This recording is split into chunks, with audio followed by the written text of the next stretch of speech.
बिजनौर के डीपीआरओ दमनप्रीत अरोड़ा का यूपीएससी में चयन हो गया है। उन्होंने यूपीएससी की 103वीं रैंक प्राप्त की है। जैसे ही उनके यूपीएससी के सिलेक्शन की सूचना ऑफिस में पहुंची तो ऑफिस का स्टाफ गदगद हो गया और एक दूसरे को मिठाई खिलाकर बधाई देने लगे। दमनप्रीत अरोड़ा बिजनौर के विकास भवन में जिला पंचायत राज अधिकारी के पद पर 19 दिसंबर 2024 से तैनात हैं। शिक्षा की बात की जाए तो कहाँ से आपने प्राप्त की शिक्षा? मैंने सिविल इंजीनियरिंग पंजाब यूनिवर्सिटी से की है और मेरी सारी स्कूलिंग चंडीगढ़ से ही हुई। क्या सपना था आपका, क्या बनना चाहती थी? मैं हमेशा से मैंने सिविल सर्विसेज की तैयारी की है और मैं आईएएस ही बनना चाहती थी हमेशा शुरू से।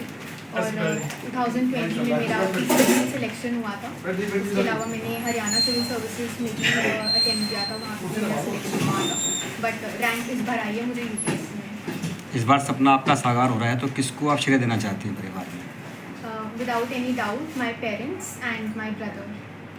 मैडम, जो लोग और तैयारी कर रहे हैं उनको क्या मैसेज करना यूपीएससी के लिए करना चाहती हैं?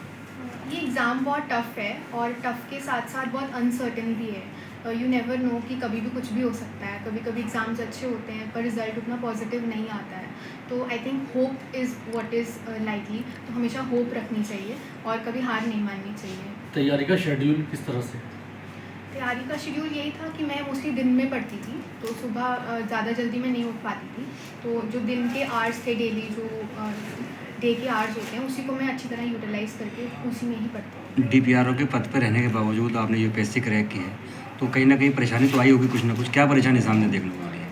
बहुत परेशानी फेस करनी पड़ी है क्योंकि डीपीआरओ एक बहुत ही चैलेंजिंग जॉब है जिसमें आपको दिन रात काम करना पड़ता है और भी बाकी सारी चीज़ें रहती हैं। तो उसके हिसाब से अपने वर्किंग आवर्स मैनेज किए। मैंने अपनी हॉलीडेज़ भी सेव करी और हॉलीडेज़ समय समय पे मेंस के टाइम पे मैं हॉलीडेज़ लिया करती थी।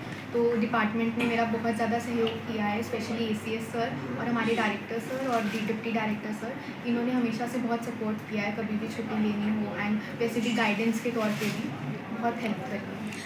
अब आप आईएएस के लगभग बनने के कगार पर हैं तो कौन सी आपको ऐसे बड़े देश में समस्या लगती है जिसका समाधान आप चाहती हैं हो जाए? मेरे हिसाब से वुमेन एम्पावरमेंट है। इकोनॉमिक एम्पावरमेंट ऑफ वुमेन बहुत ज़रूरी है। कोई भी वुमेन जब तक उनको इकोनॉमिक पावर नहीं मिलती है तो वो एम्पावर असली में नहीं होती। जब तक उनके पास जॉब्स और पैसा नहीं होता है तो आई थिंक वो एक रियल एम्पावरमेंट है वुमेन की, जब तक उनको। बिजनौर से रविंद्र कुमार की रिपोर्ट।